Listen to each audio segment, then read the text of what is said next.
अस्सलाम वालेकुम जी students. Last video के अंदर हमने दो प्रोसेस मॉडल्स देखे, waterfall process model, linear sequential process model जिसको हम कहते हैं, और उसके बाद हमने प्रोटोटाइपिंग मॉडल देखा। आज के लेक्चर के अंदर, इस लेक्चर के अंदर भी हम कुछ प्रोसेस मॉडल्स देखेंगे। इंक्रीमेंटल मॉडल है, और उसके अलावा आपको एंड पे रैपिड एप्लीकेशन डेवलपमेंट मॉडल देखेंगे। तो इंक्रीमेंटल मॉडल क्या चीज़ है? Is the combination of the linear sequential model and the iterative approach of the prototyping model। कि आपको वाटरफॉल मॉडल से जो फ़ायदे थे, जो एडवांटेजेस थे, आप उन एडवांटेजेस को लेना चाह रहे हैं, और उसके बाद iterative approach of the prototyping model की जो थी, उसके जो एडवांटेजेस थे, उन दोनों को मिला के आप एक इंक्रीमेंटल मॉडल के फॉर्मेट में आप एक प्रोसेस मॉडल डिफाइन कर सकते हैं। The software is developed and delivered in small increments and the linear sequential model is applied to each increment. कि आप क्या करते हो, सॉफ्ट सॉफ्टवेयर को छोटे छोटे इंक्रीमेंट्स, जैसे आपके पास वर्जन नहीं आते, this is the first version, second version, third version, ठीक है। इस तरह से आप एक छोटा इंक्रीमेंट पहले डिसाइड करते हो, प्लान करते हो। कंप्लीट डॉक्यूमेंट या सॉरी कंप्लीट प्रोडक्ट नहीं डिफाइन करते। आप कहते हो कि इसका इतना मॉड्यूल, अभी हम एक मॉड्यूल देंगे। सपोज आपको प्रोडक्ट बनाने जा रहे हैं, उसके उस यूनिवर्सिटी की वेबसाइट बनाने जा रहे हैं, उसमें टीचर एंड के ऊपर एक इंटरफेस है, स्टूडेंट के एंड पे एक इंटरफेस है, एक एडमिन के एंड पे इंटरफेस है। तो आप कहते हो कि पहले इंक्रीमेंट के अंदर हम सिर्फ स्टूडेंट वाला फेज डिप्लॉय करेंगे यूज़र के एंड पे ऊपर, और उसकी इम्प्लीमेंटेशन में या डेवलपमेंट के ऊपर हम क्या लगाएंगे, वाटरफॉल मॉडल लगाएंगे।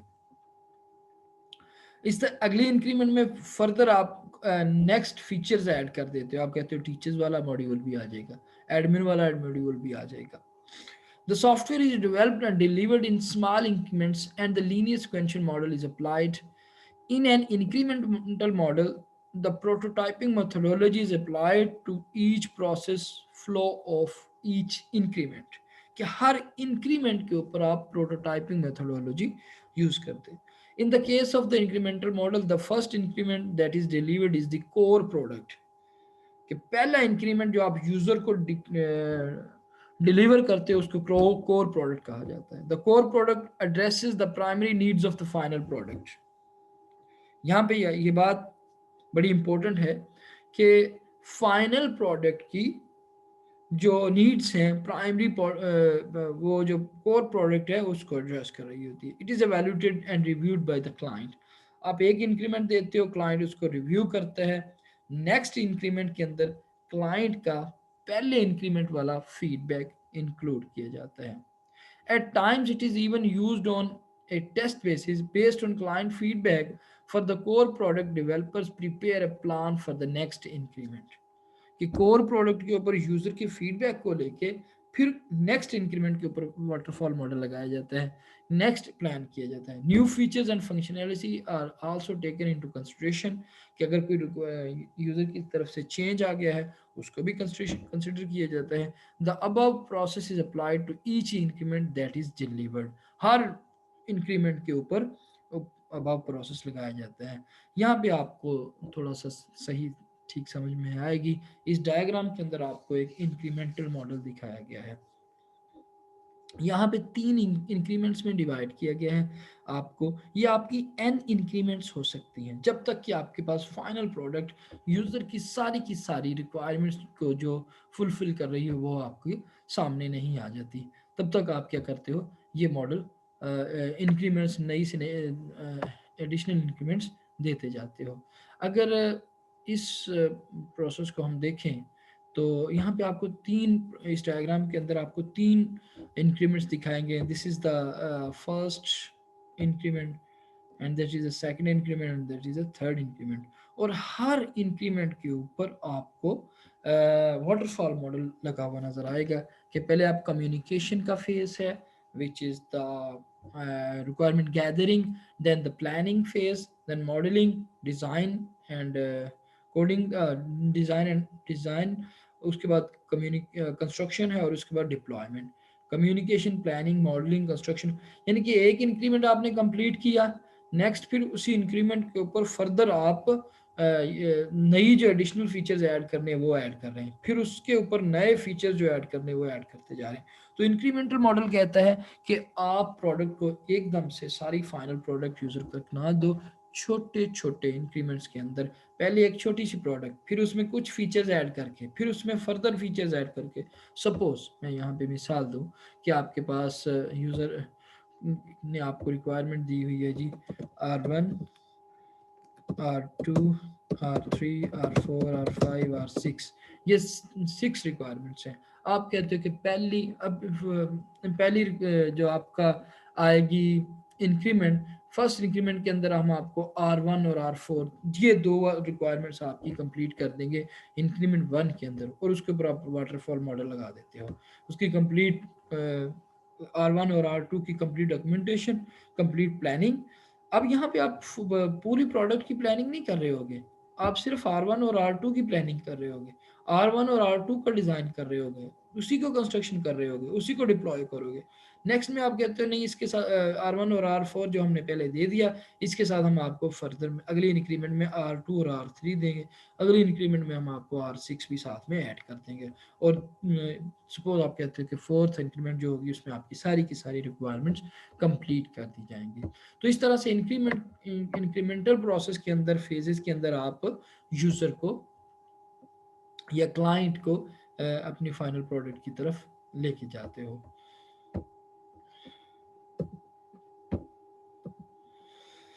ये डायग्राम शायद कुछ बेहतर समझने में आपको हेल्प करे कि this is the core product जो हमने पहले बात की, सबसे छोटा unit 1 to 1, 1 to 1 to 2, 1 to 3, 1 to 4 and then the final system.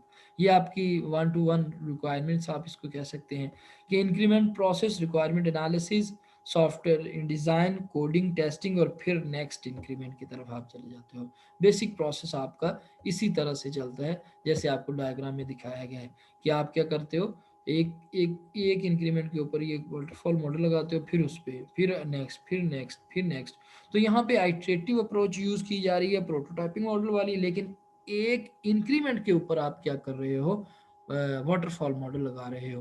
तो यहाँ पे आपके पास पहली जो कोर प्रोडक्ट आएगी उसमें आप एक सपोज आपने जी उसकी सबसे बेसिक जो रिक्वायरमेंट थी उसको फिल किया, फिर आपने कुछ नए एक्स्ट्रा फीचर्स ऐड कर दिए, फिर कुछ एक्स्ट्रा फीचर्स ऐड कर दिए, फिर कुछ एक्स्ट्रा फीचर्स ऐड कर दिए, और एंड पे आपके पास एक फाइनल सिस्टम बन गया जो कि यूज़र की असल में जो रिक्वायरमेंट्स थी अपनी प्रोडक्ट के लिए या प्रोसेस के लिए जो चाह रहा था वो आपने उनको दे दी है।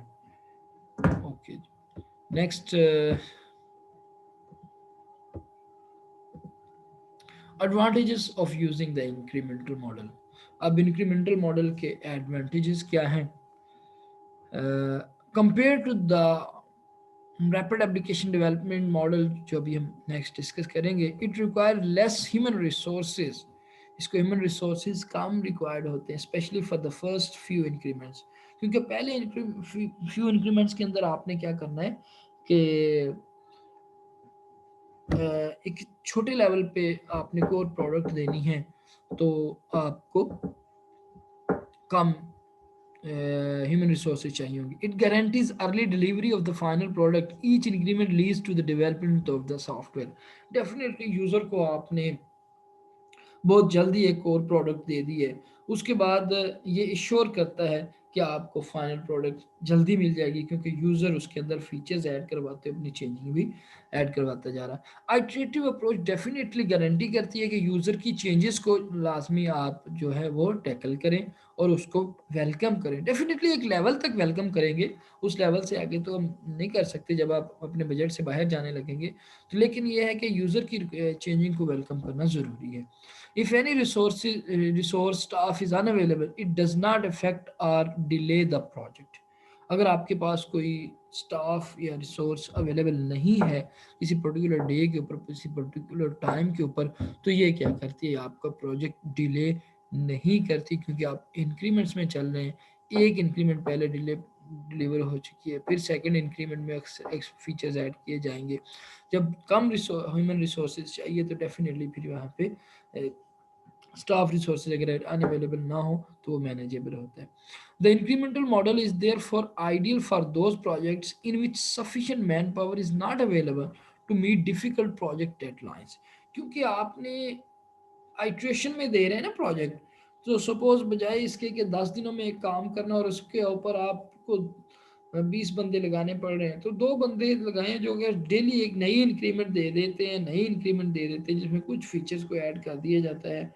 तो वहाँ पे फिर आपको ऐसे प्रोजेक्ट जहाँ पे मैन पावर ज़्यादा नहीं है तो वहाँ पे इसको दिया जाता है, क्योंकि आपने यूज़र के मशीन्स के ऊपर जाके एक छोटी प्रोडक्ट ऐड कर दी हुई है, उनका प्रोसेस चल पड़ा, आप कहते हैं जी नेक्स्ट फीचर्स हम अगली इंक्रीमेंट में ऐड कर देंगे, फिर अगला फीचर हम अगली इंक्रीमेंट में ऐड कर देंगे। तो यूज़र के लिए भी ऐसे ही फील होता है कि मुझे जल्दी प्रोडक्ट मिल गई है। अब डिसएडवांटेजेस क्या हैं जी? जैसे कि प्रोटोटाइपिंग मॉडल में है, software quality sometimes compromise in the rush to finish the software earlier than the plan. तो जैसे प्रोटोटाइपिंग मॉडल में हमने कुछ डिसएडवांटेजेस डिस्कस किए थे, इसके भी वही हैं कि आपका यूज़र चूँकि इन्वॉल्व है हर आइट्रेशन के अंदर, हर इंक्रीमेंट के अंदर आपको यूज़र एक नई रिक्वायरमेंट्स देता है। तो बाज़-औक़ात प्लान प्रोजेक्ट के हिसाब से आप टाइमलाइन गेन नहीं कर पाते। यूज़र को होता है कि कुछ चेंजिंग करनी है, थोड़ा-सा फीचर्स ऐड करने हैं, इसको जल्दी डिप्लॉय किया जाए। लेकिन आप बैकएंड की कॉम्प्लेक्सिटी को आप समझते होते हैं, यूज़र नहीं समझता। तो वो यानी कि रशी पोज़ीशन डेफ़िनेटली इंक्रीमेंटल मॉडल में आपको आती है। वो कहता है कि जल्द मुझे नया अगला इंक्रीमेंट दिया जाए। नेक्स्ट आइट्रेशन जल्दी से जल्दी डेवलप की जाए, उसमें थोड़ी-सी तो चेंज करनी थी या कुछ फीचर्स ऐड करने थे। तो ये वाले आपको ड्रॉबैक हो सकते हैं, या दूसरी चीज़ें जो हमने बिज़नेस के पॉइंट ऑफ व्यू से प्रोटोटाइपिंग मॉडल में डिस्कस की थी कि यूज़र इन्वॉल्व है, उसको ऐसा फ़ील होता है कि छोटी-सी एडिशन के साथ मुझे इन्होंने थोड़े टाइम में प्रोडक्ट दे दिए, ज़्यादा कॉस्ट कर रहे हैं। तो ये वाले मसाइल आपके डिसएडवांटेजेस में आ सकते हैं। इसके बाद आपका जो अगला दूसरा सॉफ्टवेयर डेवलपमेंट प्रोसेस मॉडल है, वो आपका है रैपिड एप्लीकेशन डेवलपमेंट या रैड के नाम से। Red is a high speed version of linear sequential model. Waterfall model का ही एक हाई स्पीड मॉडल जो है वो आपका rapid application development process model है। ये कुछ पर्टिकुलर टाइप के प्रोजेक्ट्स के ऊपर इम्प्लीमेंट किया जा सकता है।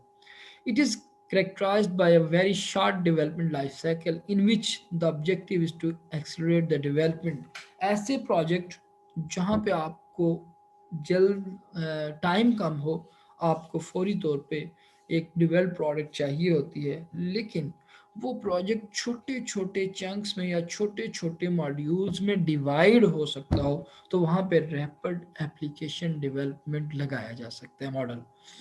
The RAD model follows A component based approach, कि आप बड़े प्रोडक्ट को, एक प्रोडक्ट पूरा का पूरा तैयार नहीं करते। आप एक प्रोडक्ट को या सॉफ्टवेयर को सपोज मैं यहाँ पे आपको, आपने जितना प्रोग्रामिंग फंडामेंटल पढ़ चुके हैं, मैं अगर मिसाल दूं तो आप कहते हैं जी कि हमने सपोज एक कैलकुलेटर बनाना है, तो कैलकुलेटर के ऊपर आप रैपिड एप्लीकेशन डेवलपमेंट मॉडल लगा लगा सकते हो।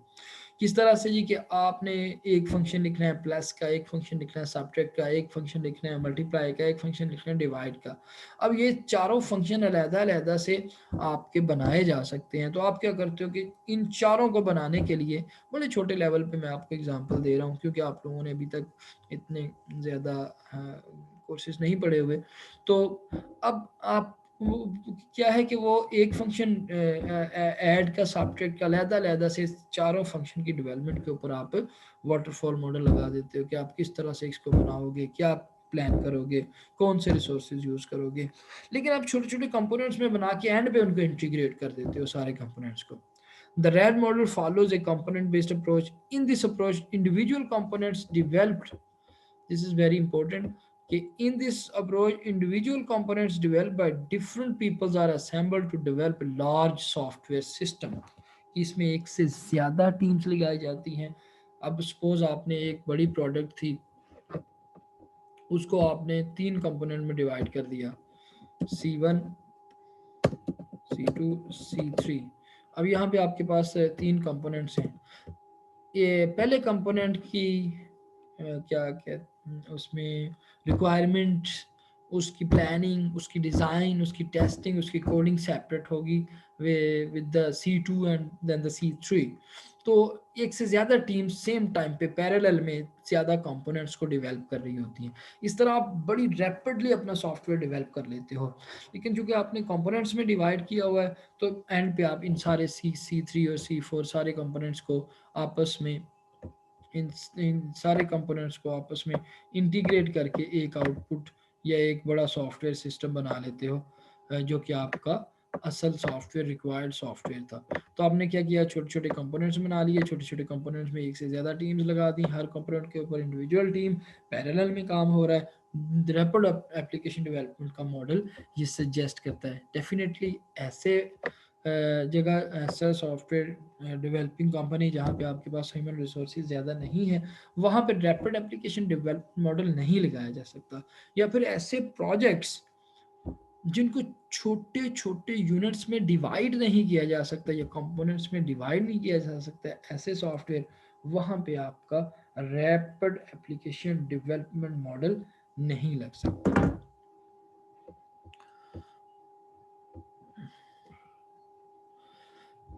कुछ फेजेस हैं, phases of rapid application development. The red model consist of the following phases. The very first phase is the business modelling.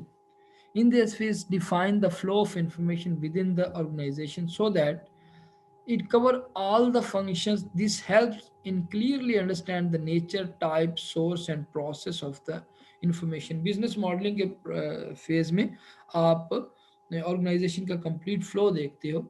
उसके बाद data modelling. In this phase convert the component of the information flow into a set of data objects. यानी कि आप entities define कर लेते हो कि पूरे फ्लो के अंदर कौन कौन से कंपोनेंट्स एग्जिस्ट करते हैं, आप किस तरह से छोटे छोटे कंपोनेंट्स में डिवाइड कर सकते हो। Process modelling. In this phase, the data objects defined in the previous phase are used to depict the flow of information. In addition, adding, deleting, modifying, and retrieving the data objects are included in the process modeling. Application designing क्या है जी? The generation of the application and coding take place. Testing में आप test perform करते हो। जिस तरह मैंने पहले आपको डिफाइन किया कि आप प्रोसेस वाटरफॉल मॉडल ही लगाते हो लेकिन कंपोनेंट्स के ऊपर, तो प्रोसेस आपका जो बिजनेस मॉडलिंग है आप कंपोनेंट डिफाइन कर रहे होते हो। डाटा मॉडलिंग के अंदर आप एंटिटीज उसकी डिफाइन करते हो। ठीक है जी। Advantages of using the rapid application development model, rapid application development model use करने के जो आपको फायदे हो सकते हैं। Due to emphasis on rapid development, it results in the delivery of fully functional project in short time period. क्या आप, जैसे हमने पहले मिसाल ली थी कि बजाय इसके कि कोई ऐसा काम जो कि 100 आवर्स में हो सकता है और वो एक बंदा करे 100 आवर्स में, तो आप अगर 10 बंदे इकट्ठे लगा देते हो और उस काम को छोटे छोटे हिस्सों में डिवाइड करके उन 10 बंदों को दे देते हो, तो डेफिनेटली 10 आवर्स में वो काम कंप्लीट किया जा सकता है। तो इसी तरह से रैपिड एप्लीकेशन डेवलपमेंट मॉडल क्या कहता है कि आप सॉफ्टवेयर को इस तरह से डेवलप करो कि बड़े प्रोजेक्ट को आप छोटे छोटे चंक्स में, छोटे छोटे कंपोनेंट्स में डिवाइड करो। हर कंपोनेंट को के ऊपर अलहदा से एक वाटरफॉल मॉडल इम्प्लीमेंट करो। जब वाटरफॉल मॉडल आप इम्प्लीमेंट करोगे और छोटे कंपोनेंट्स को डिवेल्प करके एक बड़े प्रोजेक्ट के अंदर इंटीग्रेट किया जाएगा, तो डेफिनेटली आपकी जो एंड प्रोडक्ट होगी वो जल्दी डेवलप हो जाएगी, जल्दी प्रोडक्ट आपकी डिप्लॉयमेंट फेज में आ जाएगी एज कंपेयर कि आप इंडिविजुअली कोई वाटरफॉल मॉडल लगा रहे हो या फिर आपने कोई प्रोटोटाइपिंग का मॉडल लगाया या इवन आपने इंक्रीमेंटल मॉडल लगाया हुआ है। It encourage the development of program component reusable. That's very useful component, useful point of this model कि आप चूंकि छोटे छोटे मॉडल बनाए हैं। सपोज आप एक यूनिवर्सिटी का बना रहे हैं, मैं सादा सी मिसाल देता हूँ। आपने एक स्कूल की वेबसाइट बनाई है। अब स्कूल की वेबसाइट के अंदर आपने क्या किया, छोटे छोटे मॉड्यूल्स बना लिए। आपने एक स्टूडेंट का मॉड्यूल बना लिया, आपने एक टीचर का मॉड्यूल बना लिया। ठीक है जी, एक क्लास का मॉड्यूल बना लिया जिसमें आप क्लास की सारी डिटेल बता रहे हैं। जैसे आप फंक्शन को रीयूज कर लेते हो, अभी तक जो आपने प्रोग्रामिंग फंडामेंटल्स के अंदर पढ़ा होगा कि फंक्शन को क्यों लिखा जाता है, कि आप उतने कोड को दोबारा से रीयूज कर सको। तो रैपिड एप्लीकेशन डेवलपमेंट मॉडल के अंदर चूंकि आप डेवलपमेंट सारी कारी छोटे छोटे मॉड्यूल्स में रहे हो, तो आपके पास इंडिपेंडेंट मॉड्यूल्स अवेलेबल हैं। आप उस मॉड्यूल को रीयूज कर सकते हो किसी दूसरे सॉफ्टवेयर डेवलपमेंट। सपोज आपने एक स्कूल की वेबसाइट बनाई, उसमें आपने टीचर, क्लास और स्टूडेंट का अलग अलग से मॉड्यूल बनाए हुए हैं। डेफिनेटली आप जब आप किसी यूनिवर्सिटी की वेबसाइट बनाने जा रहे हैं, या किसी और स्कूल की वेबसाइट बनाने जा रहे हैं, या किसी कॉलेज की वेबसाइट बनाने जा रहे हैं, तो आपके पास पहले से अवेलेबल होगा एक टीचर का मॉड्यूल, एक स्टूडेंट का module. Definitely teacher is the teacher in the college और in the university or in the school or in the school A or in the school B। तो हर जगह पे आपके कुछ एट्रीब्यूट्स उसके सेम होंगे, तो आप उस मॉड्यूल को रीयूज कर सकते हो। तो रैपिड एप्लीकेशन डेवलपमेंट मॉडल जो है वो आपको इनकरेज करता है कि कंपोनेंट्स को रीयूजेबल बनाया जाए। Disadvantages of using the rapid application development model, इसके नुकसान क्या हो सकते हैं? It requires dedication and commitment on the part of the developers as well as the client to meet the deadlines। क्योंकि सारा काम ये एम्प्लॉय ही इसको अप्लाई ही वहाँ पे किया जाता है जहाँ पे आपके पास टाइम कम होता है, आपने वेरी फास्टली सॉफ्टवेयर डेवलप या डेवलप प्रोडक्ट देनी होती है, तो वहाँ पे डेफिनेटली कमिटमेंट रिक्वायर्ड होती है डेवलपर के एंड पे भी और क्लाइंट के एंड पे भी। If either party is indifferent in needs of others, the project will run into the serious problems। अब सपोज क्लाइंट के एंड पे कोई इश्यूज आ रहे हैं, उनके ऑर्गेनाइजेशन के अंदर कुछ इश्यूज हैं, आपको रिक्वायरमेंट गैदर करनी है, या फिर डेवलपमेंट टीम में से आपने 5 मॉड्यूल्स तो बना लिए, छठा मॉड्यूल अभी तैयार नहीं है, वहाँ पे एक टीम ने काम नहीं किया, तो definitely it would affect the final product. तो दो यूज़र के एंड पे डिले है या क्लाइंट के एंड पे, सॉरी डेवलपर के एंड पे डिले है, दोनों एंड्स पे कहीं पे भी डिले है तो वो दूसरे को सफ़र करेगा। If either party is indifferent in needs of other, the project will run into the serious problems। Its application area is restricted to the system that are modular। सिर्फ ये ऐसे प्रोजेक्ट्स पे इम्प्लीमेंट किया जा सकता है जो कि मॉड्यूल्स में डिवाइड कर सकते हैं, जिन जिन प्रोजेक्ट को मॉड्यूल में डिवाइड किया जा सकता है। ऐसा सिस्टम जो कि मॉड्यूल में डिवाइड नहीं हो सकता या जिसमें छोटे छोटे इंडिपेंडेंट कंपोनेंट्स नहीं बन सकते, ऐसे सिस्टम के लिए या ऐसे सॉफ्टवेयर के लिए रैपिड एप्लीकेशन डेवलपमेंट मॉडल को यूज नहीं किया जा सकता। It is not suitable for the application that have a high degree of technical risk. चूंकि सारे काम जल्दी जल्दी करने हैं, आपने वेरी फास्टली करने हैं, वाटरफॉल मॉडल अप्लाई करना है, अगर टेक्निकल रिस्क हाई डिग्री है तो वहाँ पे यानी कि सेंसिटिव सॉफ्टवेयर जो हैं उनके ऊपर आप रैपिड एप्लीकेशन डेवलपमेंट मॉडल नहीं लगा सकते, क्योंकि आप सारे के सारे फेजेस आप जल्दी में निपटाना चाह रहे हैं, तो कहीं पे भी अगर रशी पोजीशन की वजह से आपका कोई एरर आता है तो इट वुड इफेक्ट और क्रैश द ओवरऑल सिस्टम। तो ऐसे सॉफ्टवेयर जहाँ पे टेक्निकल रिस्क की डिग्री हाई होती है वहाँ पे इनको यूज़ नहीं किया जा सकता रैड मॉडल को। It is not suitable for the large project because they require more man power for creating multiple red groups. That's very important कि बड़े प्रोजेक्ट्स जो होते हैं उसके आप बेतहाशा कंपोनेंट्स बना सकते हैं। अब आप हर कंपोनेंट के ऊपर एक इंडिविजुअल टीम आपने अप्लाई करनी है, तो जो बड़े प्रोजेक्ट्स हैं उनके लिए आपको rapid application development model suit नहीं करता, क्योंकि डेफिनेटली ये उतनी आपके पास ह्यूमन रिसोर्स नहीं होंगे, उतने वर्कर्स नहीं होंगे कि आप सारे के सारों पर डिप्लॉय कर सको वहाँ पे। जी, इस लेक्चर के अंदर फिर हमने 2 किस्म के मॉडल्स पढ़े हैं। एक आपका आइटरेटिव मॉडल्स, इंक्रीमेंटल मॉडल है जो कि आइटरेटिव है, आइटरेशन में चलता है, आप छोटे छोटे इंक्रीमेंट्स बनाते जाते हो, फीचर्स ऐड करते जाते हो और फिर आप एंड सॉफ्टवेयर प्रोडक्ट की तरफ जाते हो। और दूसरा हमने पढ़ा rapid application development model. Rapid application model development model में हम क्या करते हैं, बड़े प्रोडक्ट को छोटे कंपोनेंट्स में डिवाइड कर देते हैं और हर एक कंपोनेंट पे इंडिविजुअली आप इम्प्लीमेंट कर देते हो वाटरफॉल मॉडल। तो उसके कुछ एडवांटेजेस और डिसएडवांटेजेस हमने डिस्कस किए। Thank you so much.